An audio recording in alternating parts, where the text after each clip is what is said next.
Hello, hi, welcome back with another episode of Momzilla What's. This is Vatsala here, and thank you for tuning in today.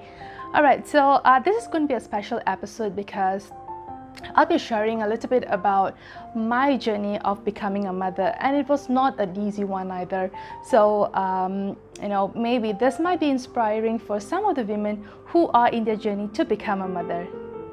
Mother's Day was easily one of the most painful days of the year for me, those days, which is maybe why I can't help but to think about those mothers who aren't mothers yet on another Mother's Day. And even though I now get to wear the title mother, I still feel the pinch, for these women who I was in their shoes once upon a time. If I could say one thing to those who are struggling, it wouldn't be to hold on to hope for your own miracle, because I know when, in middle of all this, those promises, some magic words only make you feel defeated and feel worthless, and no one would understand what I was truly feeling at that point of time. I wouldn't tell you to hold out of hope because I don't want to diminish your feeling on this day. Instead, I would tell you to take care of yourself, to do whatever that you need to do to make it through this Mother's Day. And I hope that the story that I'm going to share to you today is going to be something that would be inspiring. All right. So, today I am a mother of twins. I have two boys, beautiful boys. One of the twin one's name is Vaibhav Bhaskar Elmuthu, and my second son's name is Vaishnav Bhaskar Elmuthu. Right. So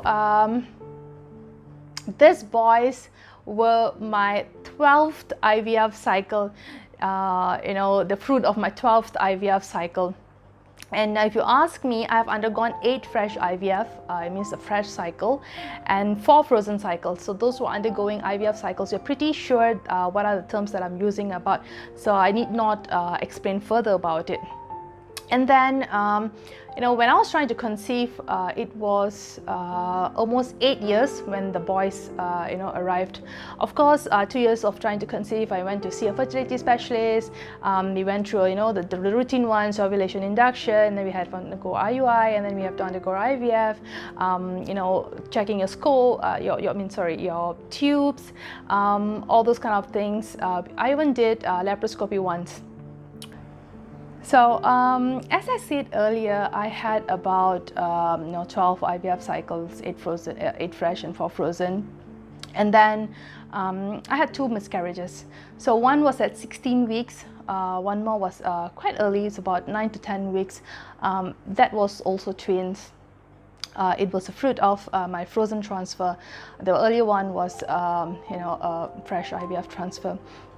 So if you see my journey, for the 8 years I was trying to conceive, I must say that there were days that I would just cry, but I didn't have anyone to, express how I felt. I didn't have a support system.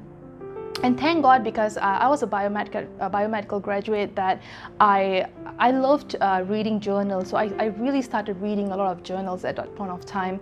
So every time I go and see my fertility specialist, I'll make sure that I have my facts in hand, and I'll ask him questions. I'm sure that some of my fertility specialists hated me, and among which that I actually, went to was Dr. Wong Pak Seng, Saim Darby, we had Dr. Harris, and then we had, I had Dr. Prashant from KL Fertility as well, and then I even went to Dr. Paul Tay at Prince Court and all that. So it was a very enlightening journey for me, because I was convinced that there was something.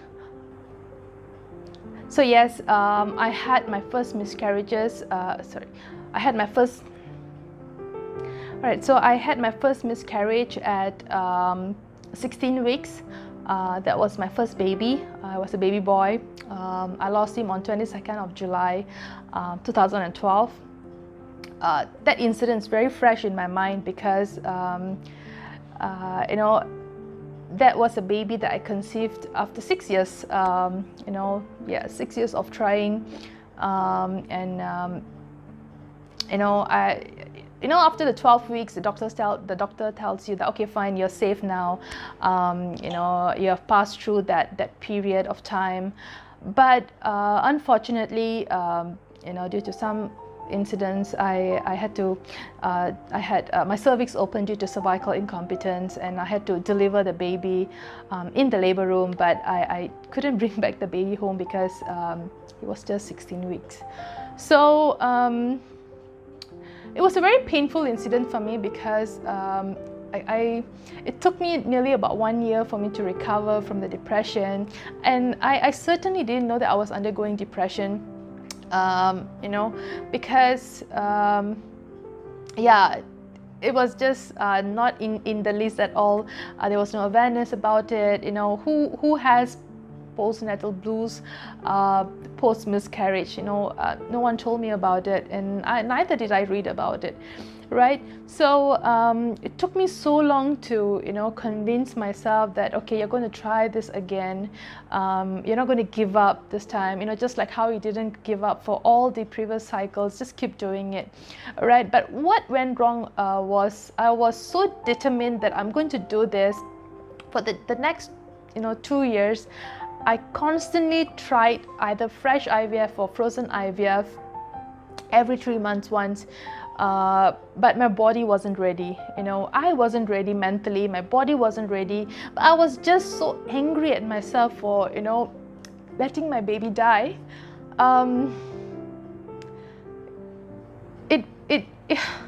You know, I just didn't want to stop. I just wanted my baby back, you know, and but you know, that 6 cycles that I did, you know, didn't give me any benefit at all. In fact, I had once during IVF, I had about 42 eggs, sorry, yeah, 42 eggs, and I had ovarian hyperstimulation. It was really bad. It was really bad at that point of time, and I had like some breathing issues, and then I had to like constantly take this egg whites and coconut water to keep flushing out the water that was accumulating. And every time I wanted to go and do the embryo transfer, there will be fluid in my endometrium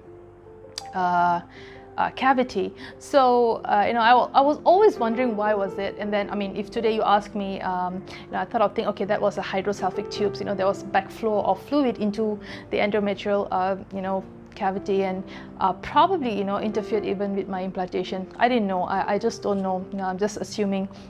But because I read too much, I became so paranoid about it, and it wasn't doing good to me either. Right? So and my last cycle was where I called in a hospital in India. I actually sent to a few hospitals because I was so convinced. Post my miscarriage, I had to undergo a DNC, and then after that I conceived again, and then I had a miscarriage again. So for the next 6 cycles of IVF, I did about 4 fresh and 2 frozen at that period of 2 years, which none of it were positive. And I was so convinced that, how is it that this 6 cycles were negative? There's definitely something wrong somewhere. And I was pretty convinced that it wasn't my embryos. It was pretty much the implantation that probably was overlooked. And my doctors were like, probably you need to go for PGD. And if PGD is really expensive. At the point of time, it's about 2,000 to 2,500. They had the rates to check the embryos, and mine was usually blastocyst. I yield quite a good number of blastocysts. I had about like sometime up to 10 blastocysts, which were good quality at that point of time. So I did not agree to do PGD. Instead, I went to, I wrote into India because I was reading through, like I said, I read a lot. So I wrote to, what they call that, a hospital in India for ERA testing. That's the endometrial receptivity array test that wasn't available in Malaysia at that point of time. So I knew that I needed to go to another country to do it. So it was Japan, it was India, it was Spain at that point of time, and a few other, even expensive countries. But so I thought, I shortlisted these three, and then I thought India would be the most aptful for me because I won't have cultural issues, I won't have food issues, and I enjoy shopping there. So let's go to India. So when I wrote into India, that hospital, they actually told me to come for surrogacy. And I was convinced, it kind of like took me off track when they told me, you just have to come in for surrogacy and all that. And it's not cheap. It wasn't cheap, definitely. But another thing is that I told them, no, let's not talk about surrogacy. Let me come there and let me just run through the whole test again. So I went, I did send them all my reports, and we made an appointment. And right before my appointment date, something happened in the family that devastated the whole family.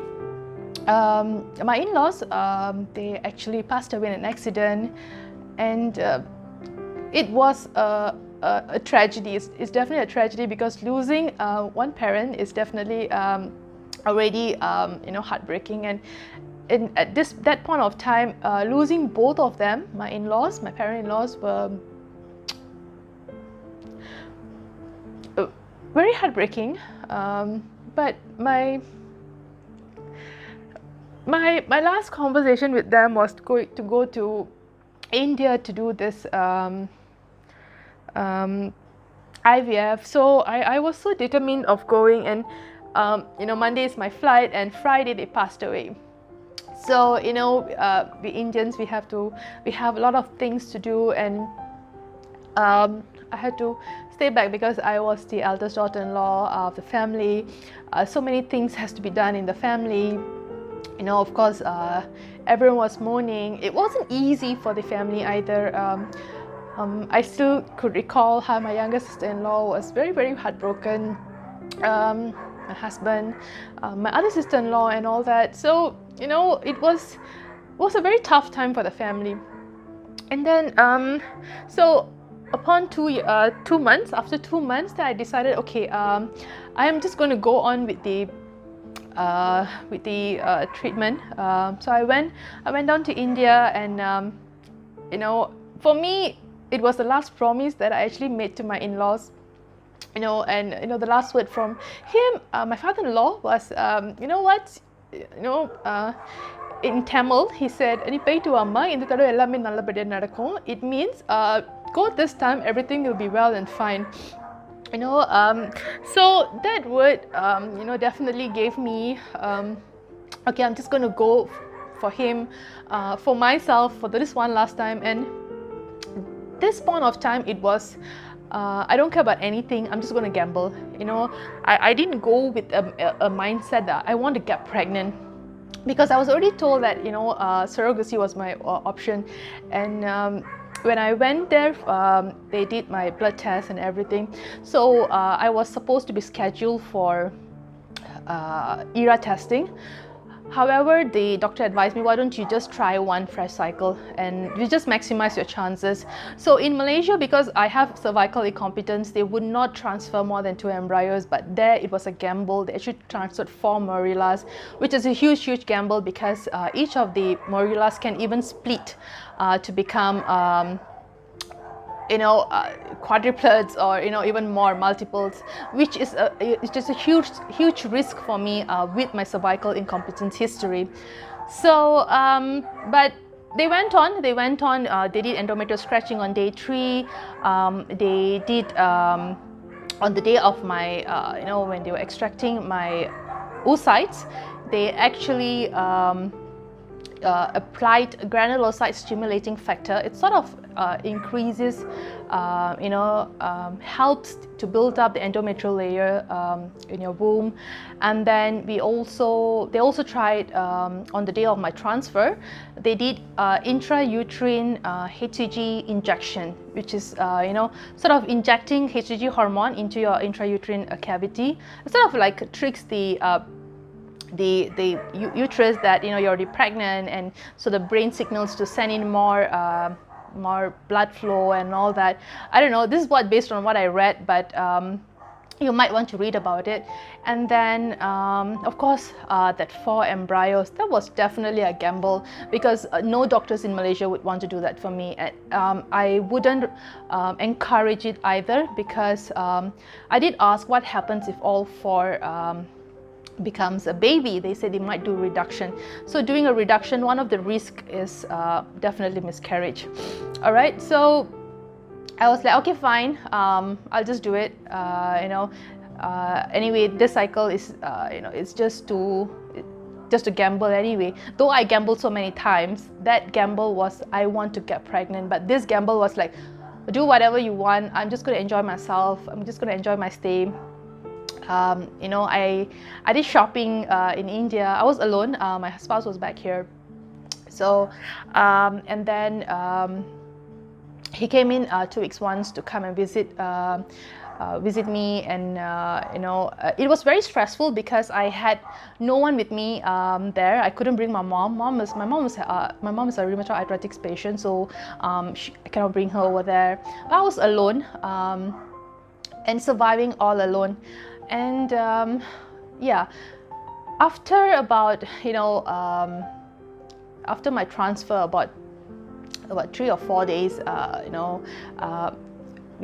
my husband came back, and then we went out for shopping for my sister-in-law. She was getting married, and on my last day before he was going back, I started vomiting really bad. I had really bad food poisoning upon drinking coconut water, and I was so worried because I was afraid whether it was ovarian hyperstimulation or it was this, I don't know, I was just so worried.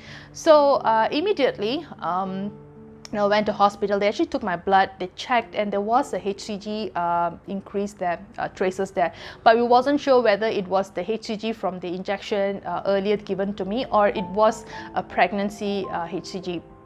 So they said, okay, let's wait for another 4 days, and then we will test again. So upon 4 days of testing, I found out that I was pregnant, and the numbers were really high. The doctor said chances are there's definitely more than 1, but not sure whether it's 2 or 3. So that it was something. I still remember calling my husband and telling him that his parents are back. So until today, we still believe that my children are the... I'm so sorry.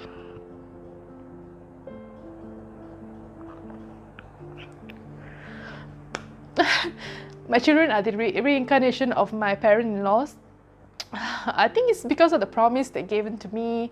They are just born as my children again. I see my mother-in-law in my elder son. I see my father-in-law in my second son. Yeah, it's just something that I truly believe in. And even me and my husband, we truly believe in that. So I just want you to know that do not give up. Please don't give up. I know how it feels every time to look at the UPT sticks and it's negative. Yes, it's very painful, but do not give up, first thing. Second thing, if you know someone who are trying to conceive, please be supportive to them. Be very sensitive about what kind of things that you say to them. Like, oh, you don't have kids, you won't understand this, it doesn't matter to you. All this kind of words kills them.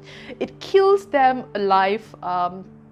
I just want you to know that, you know, in some customs, I will talk on behalf of Indian customs. You know, they used to do bangle ceremonies, and sometimes they would just, you know, would not call women who are not pregnant to be part of the ceremony, and that is the most. If you ask me, it's just against humanity. You know, you're just sidelining someone because their inability, you know. And it's always the women. What about men? You know, I think all this should stop, definitely. And for women for couples who are trying to conceive, I would like to tell you one thing. Okay, please go and see a fertility specialist or gynecologist to do a diagnosis. Okay, both husband and wife needs to go. You know, do not blame it like, you know, it's women's issue, only women have to go for it, it's not my problem, you know, those kind of words. You know, it's a couple, you're both married to each other, you both promise to each other to live together till death do you apart. So do it together, and then if there are any issues, just follow the guidance of what the doctor or the fertility specialist are going to tell you. And then yes, you won't always get pregnant on the first treatment, okay, but do not give up. Don't give up, because when once one treatment intervention doesn't work, then you are being moved forward to another intervention. All right, so the first line is usually ovulation induction in most cases of PCOS. All right, and then if you are being found that you have blocked tubes, you know, in most cases of like endometriosis and all that, so treatment varies accordingly to your own cases. So you need to actually diagnose. Sometimes you get this, you know, this doctor is dia punya, it's very, what they call that, very in Indian, in Tamil we call it kairasi, you know, very if anyone goes to him or her, they will become pregnant. I don't have a word for that in Malay or English, but this is what it means. You know, yes, probably the person just had, you know, ovulation issues, but which was just rectified with a clomid cycle or other medications, or even a simple weight loss of 5%, because it increases the fertility for women who are, you know, overweight, especially the PCOS ones. So it might not work for you because both of you are not, don't have the same diagnosis. So don't go and, you know, everyone is asking me to go to this person. Just don't go because someone is saying that. Just go to a reputable gynecologist or fertility specialist.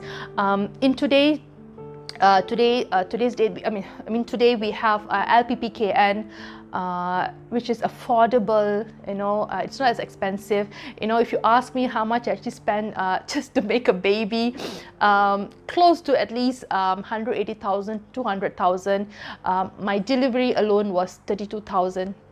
All right, don't ask which hospital was that, right? Because it was a public holiday and I went for emergency Caesar and all that. All right, so yeah, and then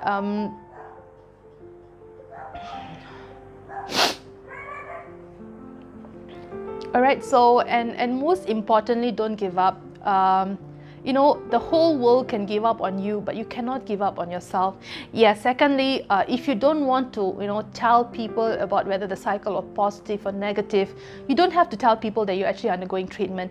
Yes, people will come and ask you, are you not going treatment? Are you not doing it enough?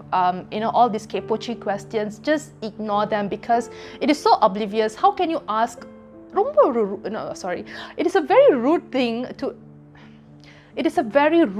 to ask people about their bedroom stories. You know, are you not doing it enough? Are you doing it right? Are you, or you know, it really kind of put in a lot of stress on the person who are trying to conceive. I don't think anyone wants to do that. You know, being stressful. Sometimes they used to give you the, you know, dates, the time they have to be together, and you know, it really gives so much of stress on the couples who are trying to conceive. All right, so don't talk to them. You know, you have the rights. You have the rights to say, I don't want to talk about it. Okay, I'll tell you if I am ready to tell you, or if I'm comfortable to tell you. That's it. Okay, because when you undergo a cycle and it becomes negative, it's just easier because you don't have to update all these people. It's just easier when nobody knows about it and you have to just recuperate from it. All right, and when I say recuperate, it is not an easy option either, but you have to pick yourself up. You have to pick yourself. If you think that you're unable to pick yourself up, please seek a proper counselor to help you with coping with those emotions. All right, so yes, after becoming pregnant, and then at 6 weeks they confirmed that it was two sex there, and I also convinced that this is going to be a pair, one boy, one girl. And then at 16 weeks, I actually had a food poisoning. I started bleeding, and then I had to go in for a surgery to stitch up my cervix. We call it cerclage. And then my sister-in-law got married. I'm so sorry, I didn't know that. I didn't realize the camera got actually a little tilted. However, I think the essence of it is already there in the video. A lot of takeaways that I wanted to share with you. I'll just leave it like that, so that there was a lot of emotions, not just about information in that video just now. So I'll just go on. And then after finding out they were twins, we came back, the whole family rejoiced. And then my sister-in-law was getting married. Upon her wedding dinner, I danced in a wedding dinner, and it sort of triggered my contraction. And then I finally delivered the boys in the next day. Yeah, it was emergency Caesar, because one of the twin two's heart rate was going down every time I had the contraction. So they had to do an emergency Caesar at 35 weeks. All right, so when I say carry a child, it doesn't mean that you have to get pregnant to carry a child. Some actually even go on to adopt a child. Some even some surrogate mothers who gave away their child, or mothers who got pregnant accidentally and wanted to give away a child to another mother who has been longing for so long. Single mothers, I won't call them single mothers, independent mothers. Transgenders who actually adopted children and growing them as their own. All these women are mothers. All of them are mothers, and I would not discriminate any of them for having undergone things myself. 4 years ago. All right, so hang in there. I hope that you will stay positive. I actually assist people who are trying to conceive, just guiding them through. Sometimes they don't understand what they're going through. That is why when they don't understand their treatment cycle, why they're going through that treatment, they stop going back to the same doctor. Sedangkan you have to go back to the same doctor. That's why they move on you with other intervention that can help you to get pregnant. All right, so I guide this kind of women. Yeah, you can just PM me on my Facebook. I'll just guide you through. If I have more people coming forward, maybe I'll just get more women who are able to guide you on board. All right, so I think that's about it. Thank you for watching. Half an hour is actually a very long time, but there are a lot of emotions in this story. So yes, thank you for watching for the last 30 minutes. Apologies on the long story, but I cannot keep it any shorter because it was a journey. It was a journey of me becoming a mother, and it's not an easy journey either. And I know that a lot of women who are trying to conceive will resonate that. All right, so if you need any guidance, just pop me a mess on my messenger. I'll be more than happy to assist you, guide you.